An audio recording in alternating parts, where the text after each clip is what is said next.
mensajes, pero I gotta go, Ángel. Oh, disculpe. Muy bien, entonces, no, normalmente no le pongo tema a mis mensajes, pero el día de hoy le puse la guerra política. Y como mencioné hace unos momentos, esto es exactamente lo que se vive hoy. Es exactamente lo que se vive hoy en todo país. Creo que esto es inevitable. Tantas personas no les gustan los líderes que tenemos, que Dios ha apuntado y que Dios ha puesto sobre nosotros. Creo que no hay partido político que no sea odiado o presidente que no sea aceptado. Simplemente eso es algo normal.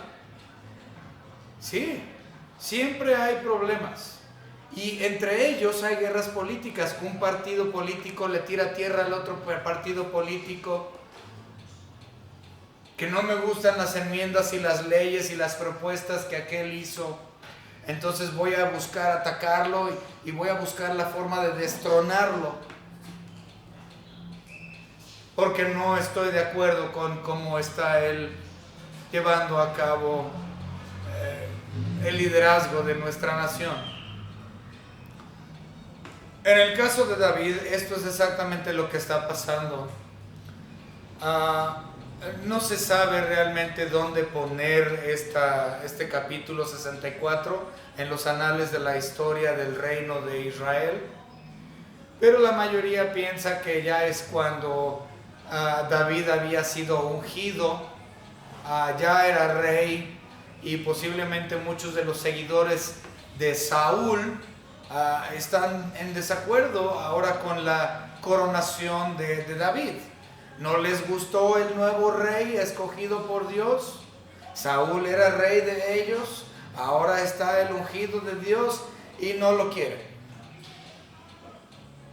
Entonces, estos tratan de buscar levantar una insurrección. Tratan de levantar una insurrección en contra de David para destronarlo, matarlo o quitarlo de en medio.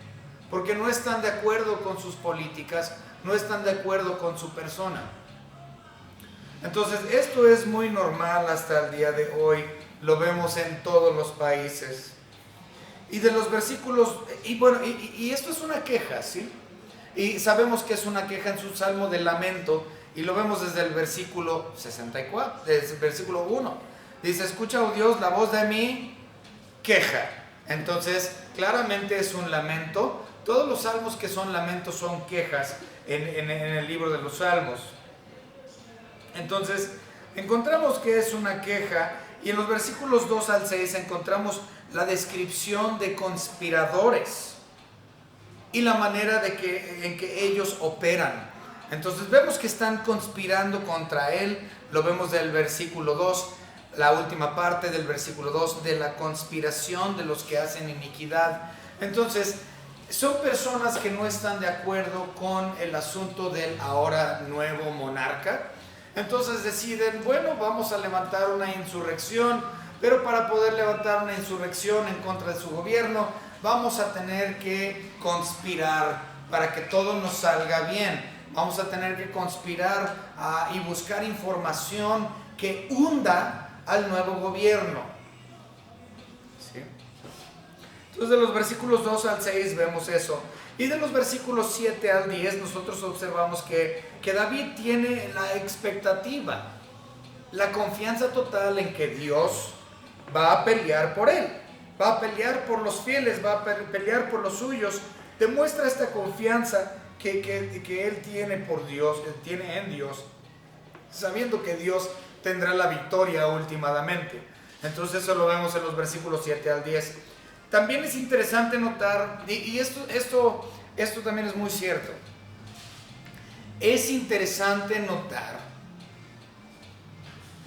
que aunque este es un asunto muy particular a Israel y obviamente a David, es algo muy de ellos,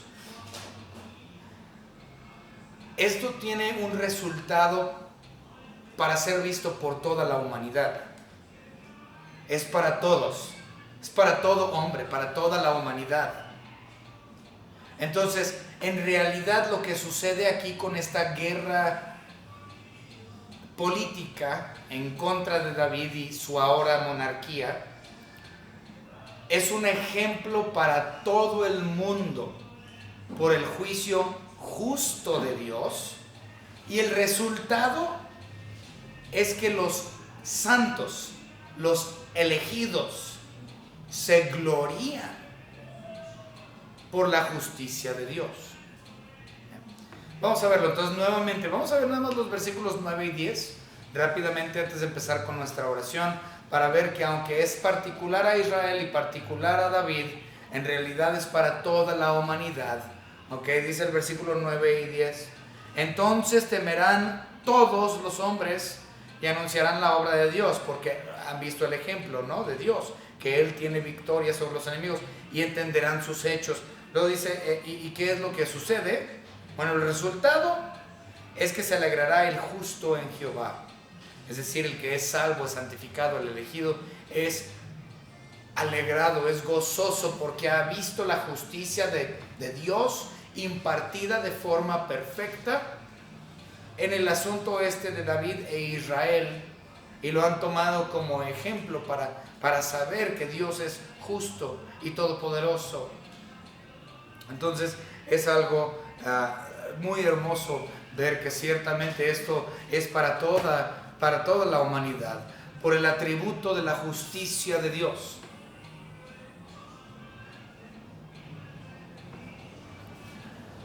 Vamos a empezar, hermanos, con una oración en esta tarde. Señor Padre, le damos gracias porque usted nos ha traído aquí con bien a este lugar para poder, Señor, adorar juntos como hermanos, alabarle, Señor, por sus proezas.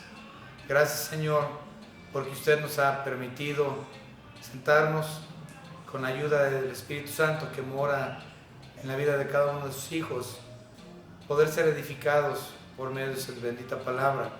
Ayúdanos, Señor, a comprender lo que estamos estudiando, en este caso desde el punto de vista de David y su trono y la protección de la monarquía, aquellos que estaban en guerra política en contra de él.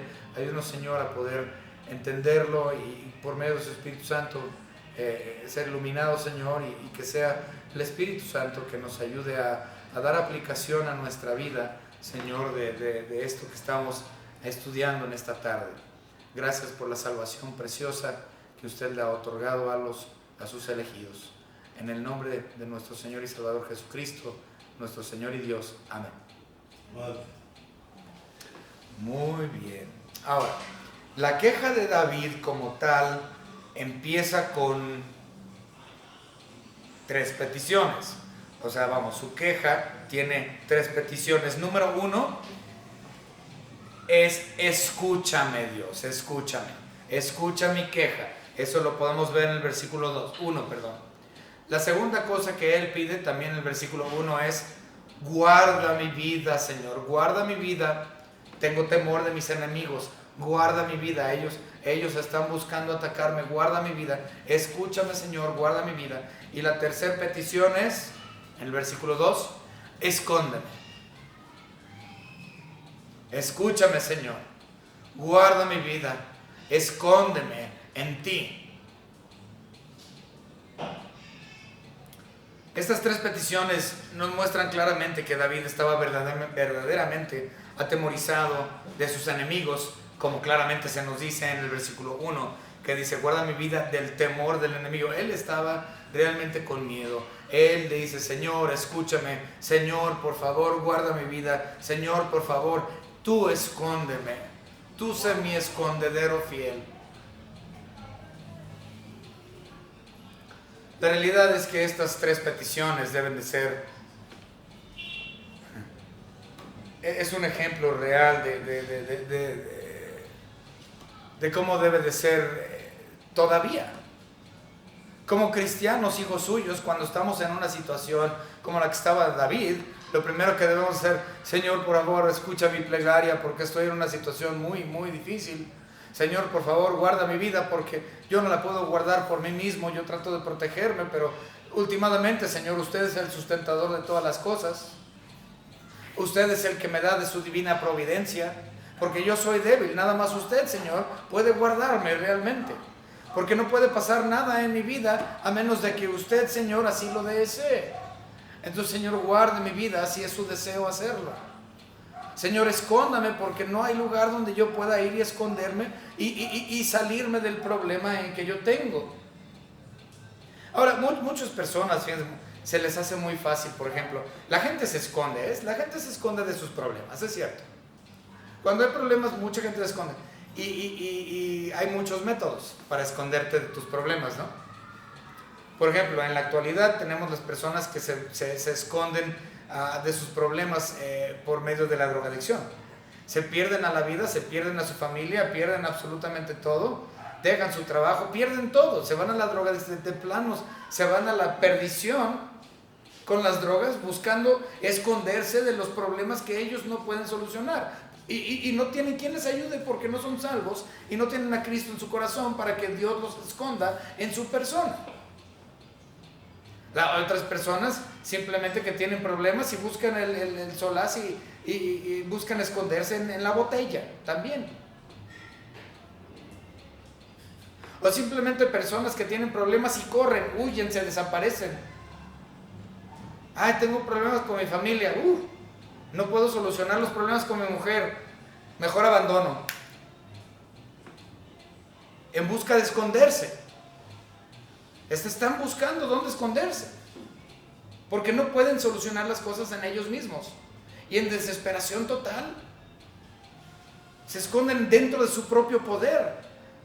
Y David está diciendo, no, Señor, tú escúchame, guarda mi vida y tú escóndeme en tu persona porque yo no puedo por mí mismo. Tú escóndeme, Señor. Versículos 1 y 2. Entonces, su petición es una que nosotros hasta el día de hoy debemos de estar buscando. Señor, tú sácame de este problema, tú escúchame, tú guarda mi vida, tú escóndeme en tu persona.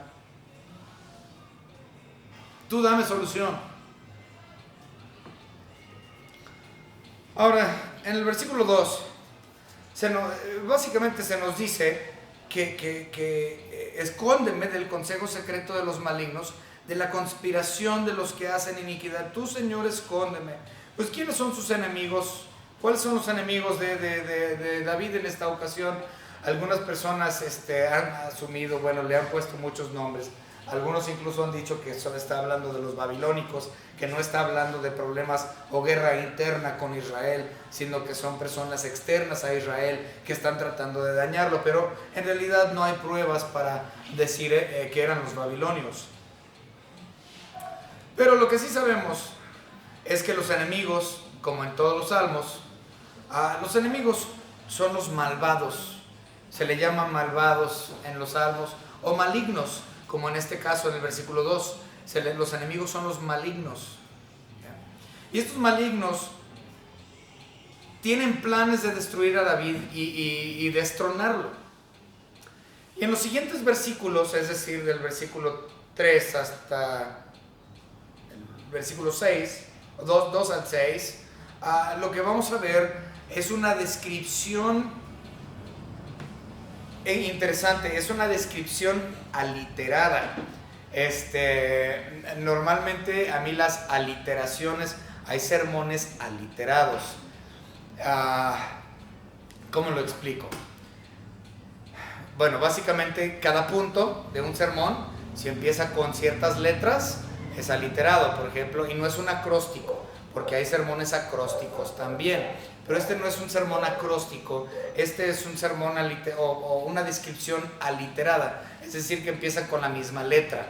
En este caso es la letra I. Ahora, yo entiendo que eso es en nuestra traducción, porque en el hebreo original así no viene. Entonces, el hecho de que salió aliterada la descripción en la traducción a nuestro idioma, pues eso no significa que en el hebreo lo sea. Simplemente en los traductores así lo llevaron a cabo y es una descripción aliterada. Entonces vamos a ver esta descripción. Número 1, dicen que está en el versículo 5, Los enemigos están obstinados, es decir, obsesionados con su inicuo, con la letra I, inicuo designio. Entonces tienen una obsesión, la obsesión por destruir completamente a David y destronarlo. Ese es su inicuo designio. Entonces estos inicuos, malvados, están obsesionados con destruir, obstinados con destruir a David. Ahora, esto, híjole, esto es cierto, en todas las presidencias. Si el partido contrario no está de acuerdo con la política del partido que tiene el poder, que está en poder, buscan la manera siempre de atacar al presidente, a los de su gabinete, a las personas que están dentro de ese partido opositor, porque no están de acuerdo.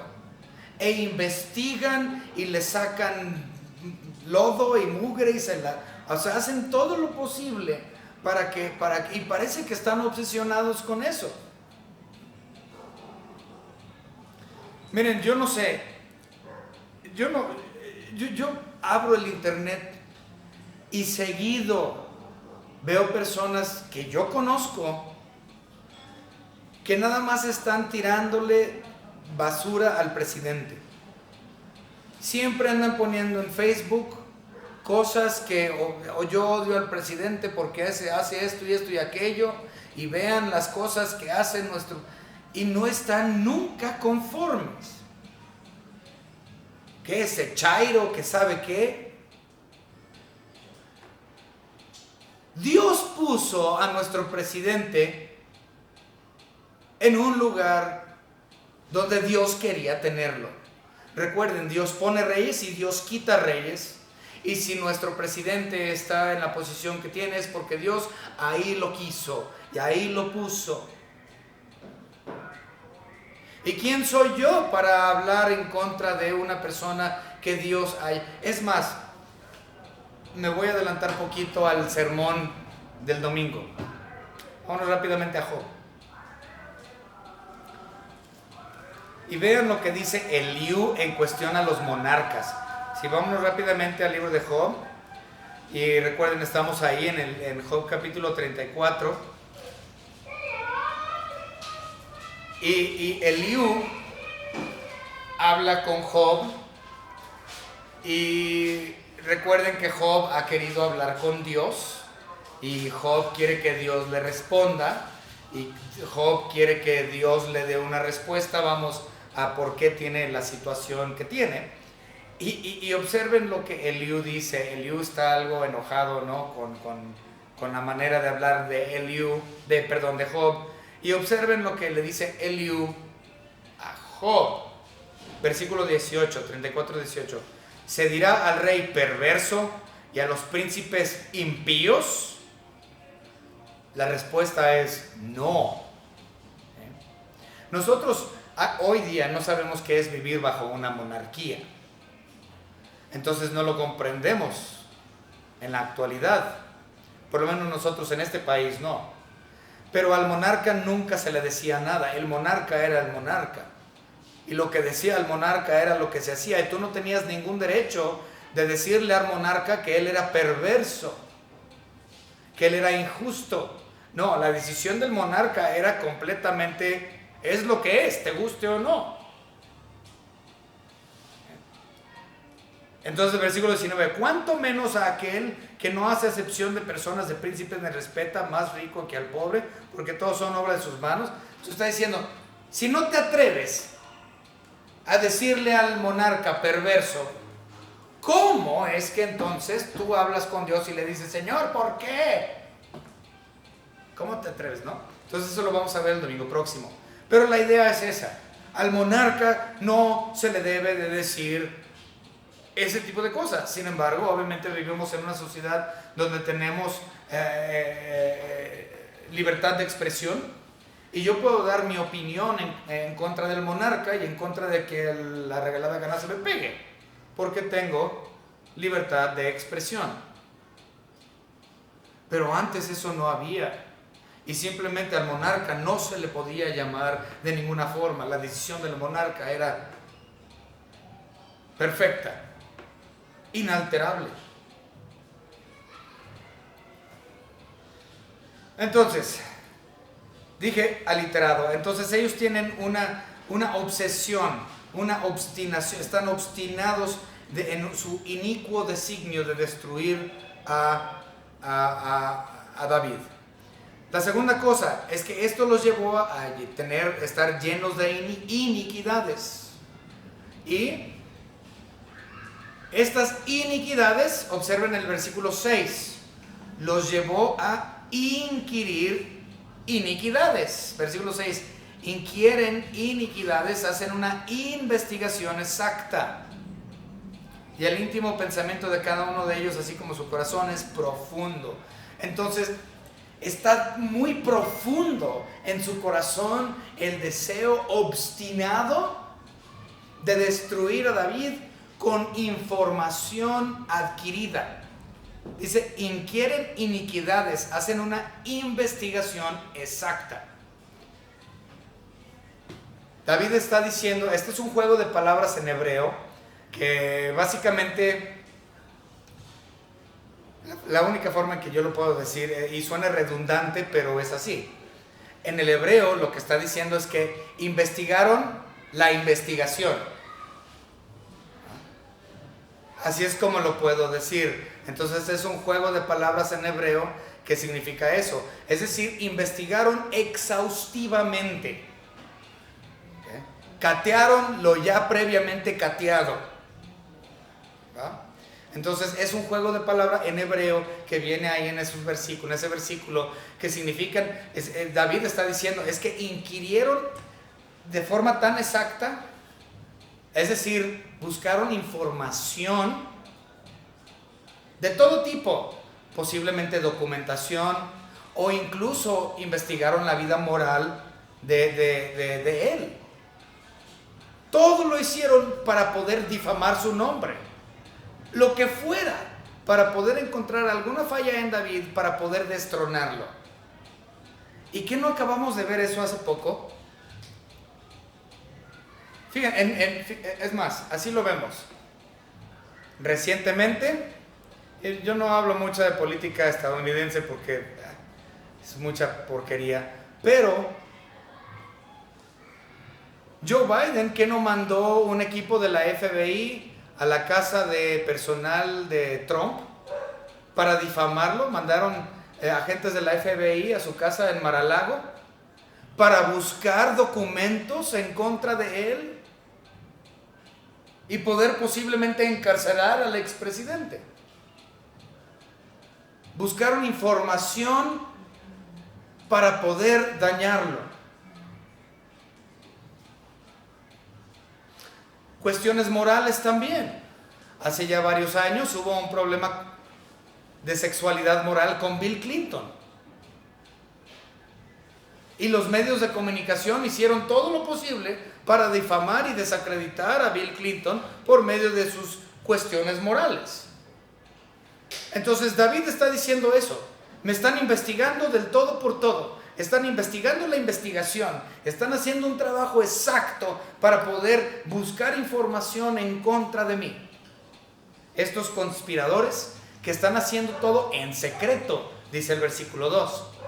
Pero la realidad es que esta conspiración secreta realmente no era tan secreta, porque David sabía que lo estaban llevando a cabo. Entonces ni siquiera tan secreto era. Ellos pensaban que estaban conspirando en secreto, pero pues David dijo, yo ya sé que estos amigos andan buscando la forma de difamarme y andan haciendo investigación de la investigación para sacar algún tipo de información que pueda dañarme.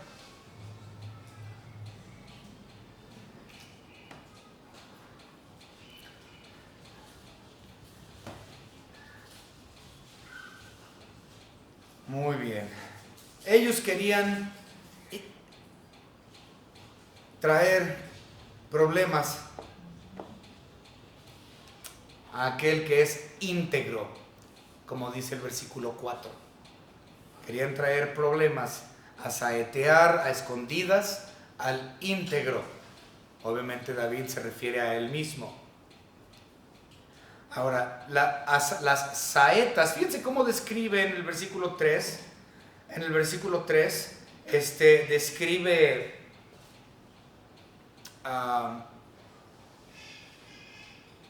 cómo son ellos. Dice el versículo 3, que afilan como espada su lengua, lanzan cual saeta suya, es decir, flecha suya, palabra amarga. Entonces, el versículo 3 nos explica que la boca de ellos es como una espada filosa. Están afilando su espada, es decir, la afilas con información. Se están cargando de información para poder saber qué decir y qué cosas, qué decir para lastimar a David.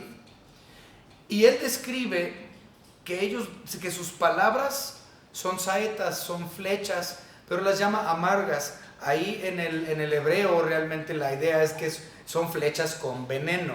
Entonces en el hebreo es eso, son flechas con veneno. No es simplemente, son palabras amargas. No, son palabras que contienen veneno. Son palabras que están ahí con el propósito de destruir. Son flechas.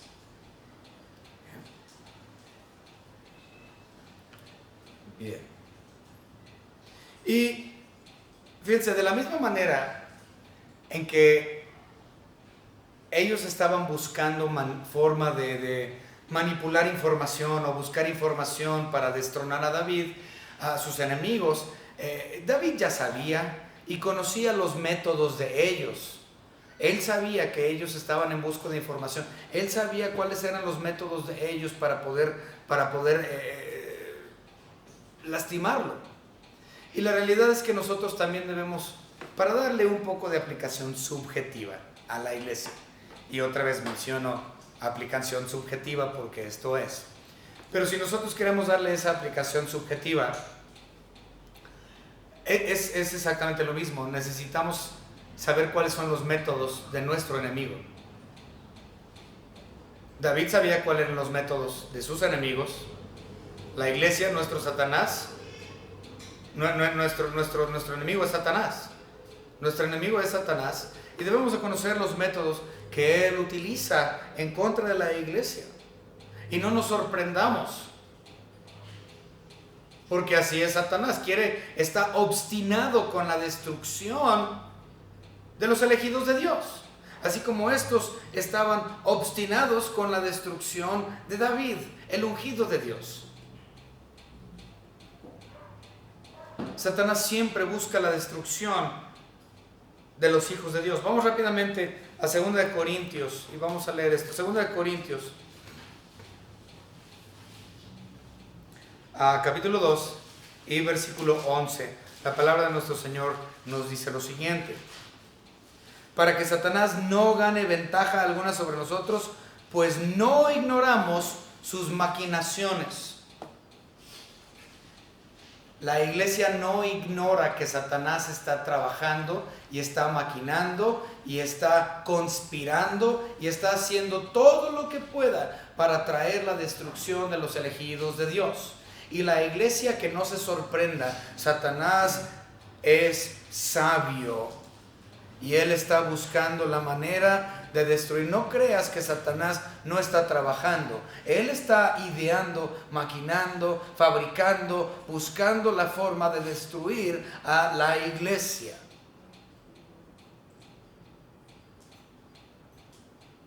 No seas ingenuo.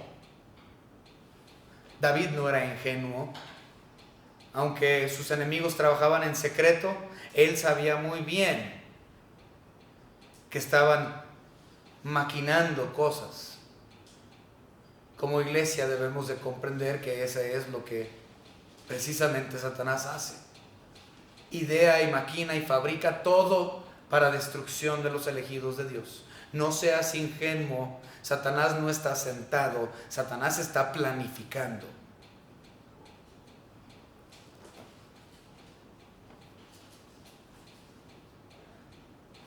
Él es el león rugiente que busca a quien devorar. Él es la serpiente que si pudiese engañar aún hasta los elegidos, lo haría.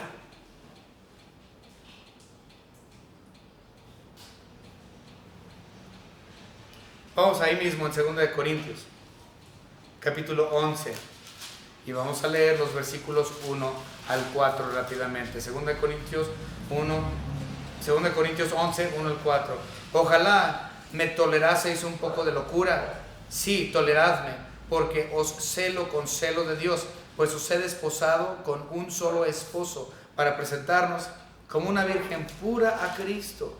Pero temo que como la serpiente con su astucia engañó a Eva, vuestros sentidos sean de alguna manera extraviados de la sincera fidelidad a Cristo. Porque si viene a alguno predicando a otro Jesús que el que os hemos predicado, o si recibís otro espíritu que el que habéis recibido, u otro evangelio que el que habéis aceptado, bien lo toleráis.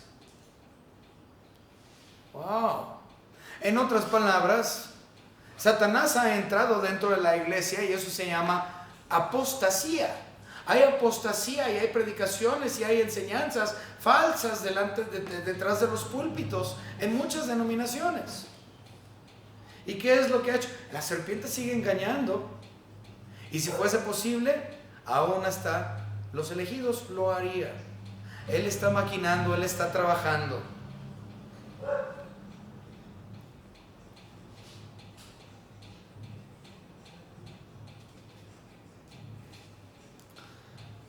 Por si la conspiración en contra de David fuese poco, ellos no nada más estaban conspirando con él y recaudando información, sino que ellos también le estaban poniendo trampas. Observemos el versículo 5 de nuestra lectura, Salmo 64, 5. Dice, obstinados en su inicuo designio, tratan de esconder los lazos y dicen, ¿quién los ha de ver? Ahora, esto tiene que ver con la cacería. Son trampas.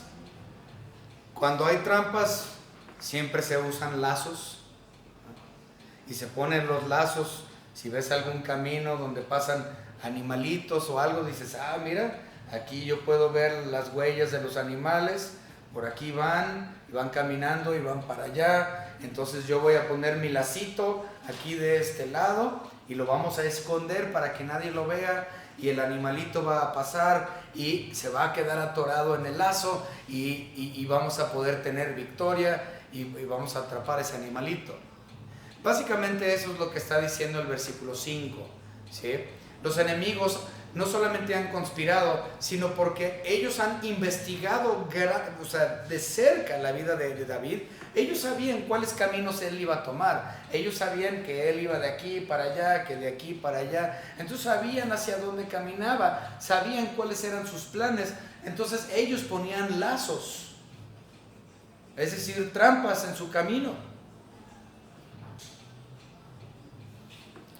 Es decir, que ellos lo estaban atacando por todos lados, por medio de la conspiración, por medio de las trampas o emboscadas y por medio de ataques directos.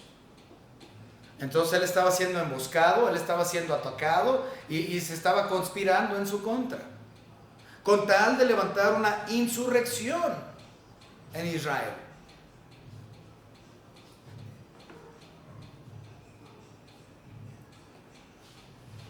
Y como cristianos realmente debemos de pedirle a Dios que nos dé sabiduría y que nos dé protección para poder tener la victoria en Cristo Jesús. Cuando venga el engaño de la serpiente, cuando venga el león devorador, cuando venga el conspirador, debemos de pedir sabiduría.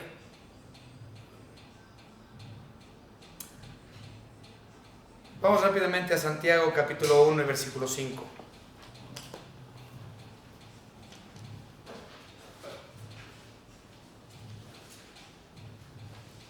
Santiago 1.5 nos dice lo siguiente, y esto debe de estar en la mente de cada cristiano. Versículo 1.5.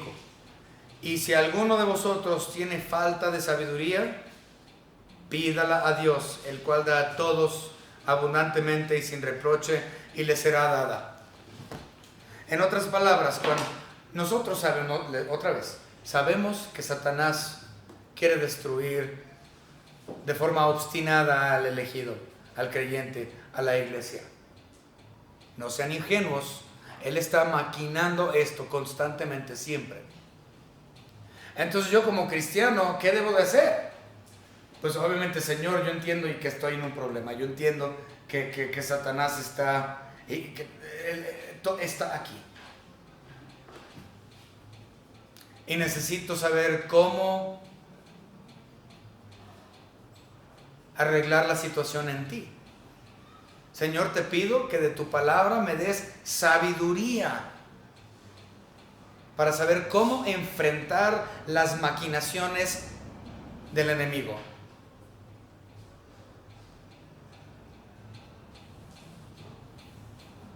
Yo creo que muchas personas, no creo, yo sé, que muchas personas no han estado de acuerdo con el liderazgo de nuestro país y han maquinado formas de sacar a nuestro presidente y han hecho todo lo posible para, de un partido a otro, para tirarse grilla de uno al otro. ¿Y saben cuál debe ser nuestro deber como cristianos? Orar por nuestros líderes, para que Dios les dé la sabiduría, para que ellos puedan tener victoria y sabiduría en cómo manejar la situación de las maquinaciones en contra suyas. Entonces no nada más es una cuestión que podemos aplicar a la iglesia, sino que ciertamente es una cuestión que podemos aplicar a la nación entera. Y no nada más a nuestro país, a cualquier país.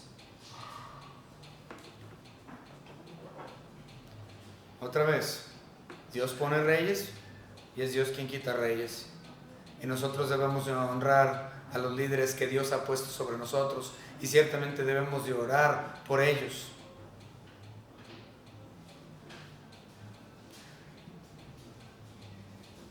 Estaba leyendo este comentario de Adam Clarke, un inglés que sabía obviamente muy bien que es vivir bajo una monarquía.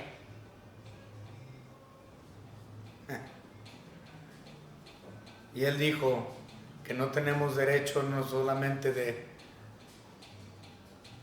de hablar mal del monarca,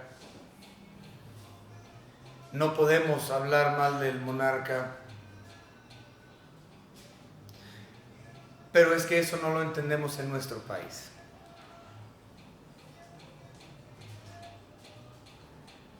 Lo que sí entendemos por lo que nos dice la Biblia claramente es debemos de orar por nuestros gobernantes. Eso es un deber.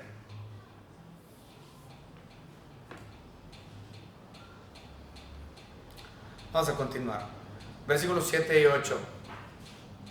Aquí vemos la esperanza de Dios, que Él tiene victoria. David tiene esperanza en la persona de Dios y sabe, dice, mas Dios los herirá. O sea que ya lo está dando por hecho. Está tan convencido de que Dios va a tener la victoria que ya lo pone incluso en tiempo pasado. Dios los herirá. Es un hecho, van a ser heridos con saetas. Es decir, con las mismas flechas. Ellos querían flechar a David y aquí vemos la justicia poética de Dios. Así como ellos querían buscar ocasión en contra de David, flechándolo, asaetándolo, Dios lo invierte y Él es quien flecha al enemigo. Y fíjense, decía que la lengua de ellos, que ellos estaban afilando su lengua como espadas. Y si nosotros observamos aquí, Dios hace que ellos caigan sobre su misma palabra. Es decir, que ellos van a ser muertos a causa de su propia conspiración. Veamos, dice versículo 8, sus propias lenguas los harán caer. O sea, van a caer sobre sus propias espadas. la lengua que ellos manejaban, la cual ellos estaban afilando, ahora va a ser el mismo instrumento de su propia destrucción. Eso es justicia poética. Ahora, obviamente no nos dice el Salmo cómo funciona eso exactamente, pero yo me imagino que es por una cuestión de difamación falsa. O sea, es decir, todo lo que ellos dijeron en contra del rey para difamarlo, tuvieron que haber sido palabras de difamación falsa, la cual esas mismas palabras les hubiesen llevado a ellos a la decapitación. Entonces no sabemos los detalles porque el Salmo no nos dice, pero por la forma en que funcionaba la política en aquellos años, y creemos que es eso, o sea, es básicamente traición a la nación. Tú hablas en contra del dirigente, del líder, del monarca, y es traición en contra de la nación. ¿Y cómo se pagaba eso? Perdías tu cabeza. Entonces, las mismas palabras de ellos fueron utilizadas por Dios para que ellos fueran atravesados por sus propias palabras y vieran su fin. Ok, continuamos. Y realmente esta misma confianza que él muestra en la victoria que Dios le da, otra vez es la misma confianza, dándole aplicación subjetiva, pero es cierto, que la iglesia debe de tener. Vamos a verlo, Efesios capítulo 6. La iglesia también debe de tener esto. Efesios capítulo 6, versículo 10. Por lo demás, hermanos míos, fortaleceos en el Señor y en el poder de su fuerza. Es su fuerza, no es la mía, no es la nuestra. Es su poder, no es la nuestra. Es su justicia, no es la nuestra. La iglesia descansa sobre esa verdad. Todo aquel que está en Cristo depende enteramente de la omnipotencia de Dios y de la justicia perfecta de Dios.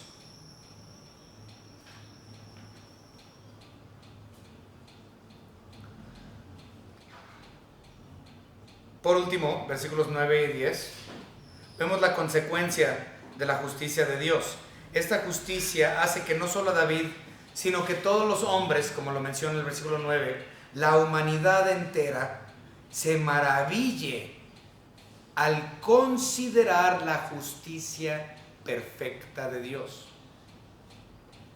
De hecho, esa es la idea del versículo 9 en el hebreo original. Obviamente lo voy a parafrasear, lo voy a hacer pedazos, pero ahí les va. En el hebreo original la idea es esta: entonces temerán todos los hombres y anunciarán la obra de Dios y considerarán sus hechos. Considerarán sus hechos. En otras palabras, cuando alguien está en contra del liderazgo de algún país o algo, y luego ves que ese gobierno sale victorioso y ves la justicia hecha en contra del enemigo, y tú ves ahí la obra, la mano de Dios en ese evento, todo el mundo empieza a hablar. ¿Ya viste lo que sucedió en la guerra? ¿Ya viste cómo pasó esto y aquel fue castigado? ¿Ya viste la técnica que se llevó a cabo, que Dios llevó a cabo para que esto se hiciera? Y empiezan a hablar de las grandezas de Dios, de la providencia de Dios, en su justicia, en el acto bélico. Y es cuando pueden decir: ciertamente grande es Dios. Y esta victoria es claramente suya. Y empiezan a considerar realmente quién es Dios. Como lo dice aquí, entenderán sus hechos.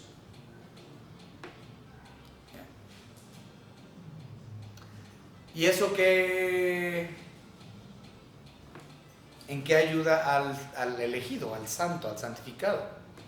Bueno, obviamente, cuando Dios imparte justicia perfecta y hace su obra para su honra y gloria, y todo el mundo puede ver las proezas de Dios, ¿cuál es el efecto en los santos? ¿Cuál es el efecto en el creyente? Y en el versículo 10, se alegrará el justo en Jehová, y confiará en él, y se gloriarán todos los rectos de corazón. En otras palabras, cuando vemos la mano de Dios obrar en justicia, los elegidos, los llamados, los verdaderos hijos de Dios, nos gozamos, nos alegramos, porque hemos visto y hemos podido ser testigos de esa justicia perfecta impartida. Toda la humanidad considera los hechos, pero el cristiano se alegra y se goza porque ha visto la mano de Dios manifestándose en justicia perfecta. Y si queremos darle algo de explicación escatológica, también podemos, es decir, del futuro. Nosotros vamos a ver la destrucción de un gobierno. En el futuro, dice el libro de Apocalipsis, que nosotros vamos a poder ver la destrucción del gobierno del anticristo. Eso es claro en Apocalipsis capítulo 17 y capítulo 18, donde Dios elimina por obra perfecta tanto la Babilonia comercial como la Babilonia religiosa. Y toda la humanidad, todo el hombre, como aquí, toda la humanidad en aquel tiempo van a considerar los hechos de Dios cuando Él tenga victoria sobre el gobierno del anticristo. Pero ¿saben quién se va a estar alegrando y gozándose? Sus santos, porque van a ver la manifestación de la justicia perfecta de Dios sobre la corrupto monarquía y gobierno del anticristo por venir. Ciertamente esto es algo que podemos aplicar porque se ve hoy. Nada es nuevo bajo el sol, como dijo Salomón. Lo que experimentó políticamente en guerra política David, se sigue experimentando en guerra política hoy, pero últimamente en un futuro nuestro Señor Jesucristo va a tener victoria sobre todo gobierno humano, y la iglesia, los elegidos, vamos a poder alegrarnos y gozarnos por su atributo perfecto de soberanía, su atributo perfecto de justicia. Espero que esto haya sido de bendición para ustedes en esta noche. Señor Padre, gracias le damos porque usted es justo, porque usted es perfecto, porque todo lo que usted hace, lo hace de acuerdo a su voluntad. Su voluntad será hecha, nos guste o no nos guste, pero como creyentes, Señor, debemos entender que su voluntad es nuestra prioridad, así como lo fue para nuestro Señor Jesucristo. Y le pedimos, Señor, siempre que usted tenga la victoria y que nos dé sabiduría para manejar los problemas del día a día, para manejar los problemas, Señor, entendiendo que dependemos enteramente de su persona. Gracias, Señor, también por nuestro gobierno. Le damos gracias, Señor, por nuestro presidente, por todo su gabinete, por el secretario de Defensa, por los generales, por los sargentos, por los tenientes, por todas las personas que están en liderazgo. Y ciertamente, Señor, aunque sabemos que hay corrupción, aún así entendemos, Señor, que usted los ha puesto ahí porque usted así lo quiso. Y le damos gracias por su voluntad. Y si estos individuos tienen problemas de moral, si estos líderes tienen problemas espirituales, Señor, se lo dejamos en sus manos y pedimos que ellos sean salvos, si es su voluntad, que su Espíritu Santo obre en los corazones de todos los líderes, de todos los gobernadores de nuestro país. Gracias, Señor, por haberlos puesto como nuestro gobierno sobre nosotros. Señor, le damos gracias por todo lo que nos ha dado y alabamos, glorificamos su nombre, Señor, y por sus atributos, sobre todo lo que vimos hoy, su atributo de soberanía, su atributo de justo. Gracias, Señor, por todo lo que nos ha dado, en el nombre precioso de nuestro Señor y Salvador Jesucristo, nuestro Señor y Dios. Amén. Amén.